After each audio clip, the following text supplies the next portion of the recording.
എത്രത്തോളം നന്ദിയാണ് each moment.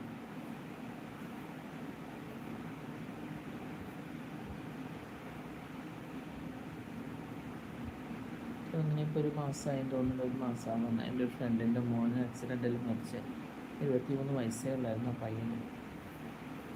ഇപ്പോഴും അത് ആലോചിക്കുമ്പോണ്ടല്ലോ, every day I am praying for Har.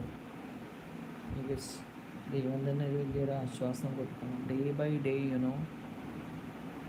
The weightage of that grief അതിങ്ങനെ കൂടിക്കൊണ്ടിരിക്കുക എന്നല്ലാതെ കുറേയൊന്നും പറയാൻ പറ്റുമോ നമുക്ക്? നെവർ. ഇപ്പോൾ ഒരു മോൻ എന്നുള്ളതല്ല, അവർക്ക് 2 ആൺകുട്ടികളാണ്. ചെറിയ മോനാണ് ഇങ്ങനെ സംഭവിച്ചത്, 23 വയസ്സുള്ള. പക്ഷേ എത്ര മക്കളുണ്ടെങ്കിലും, 2 മക്കൾ എന്നല്ല 10 മക്കളുള്ള ഒരു അമ്മയാണെങ്കിലും ഇങ്ങനെ ഒരു കുഞ്ഞിനെ സംഭവിച്ചെങ്കിൽ ഭയങ്കര ദുഃഖമായി മാറില്ല. അപ്പം നമ്മളൊക്കെ ചിന്തിക്കുന്നത് നമുക്ക് അതില്ലല്ലോ ഇതില്ലല്ലോ. അപ്പോഴൊക്കെ ഞാനിപ്പോൾ ഈ ദിവസങ്ങളിൽ ഞാൻ എപ്പോഴും ചിന്തിക്കുമ്പോൾ പെട്ടെന്ന് അവളെ ഞാൻ ഓർക്കും. ദൈവമേ, ചെറിയ ചെറിയ കാര്യങ്ങൾക്കൊക്കെ പരാതിയും കാര്യങ്ങൾ വരുമ്പോൾ അല്ലെങ്കിൽ ചിലവരോട് പരിഭവം. പിന്നീട് അതിനോർത്ത് നമ്മളങ്ങനെ പരിഭവം വെക്കുന്നതിലൊന്നും കാര്യമില്ല.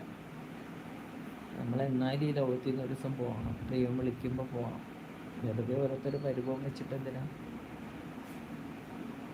അപ്പം എല്ലാവരോടും കഴിയുന്നത് സന്തോഷമായിട്ടിരിക്കുക. ചിലപ്പോൾ തെറ്റ് അവരുടെ ഭാഗത്തായിരിക്കും. നമ്മൾ കുറേ ക്ഷമ ചോദിക്കുക, ക്ഷമിക്കുക.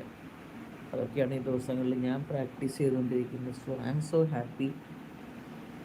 എനിക്ക് എന്താ പറയുക, നമ്മുടെ ഉള്ളിലൊരു സന്തോഷം ഉണ്ടാവുമല്ലോ. I am so happy.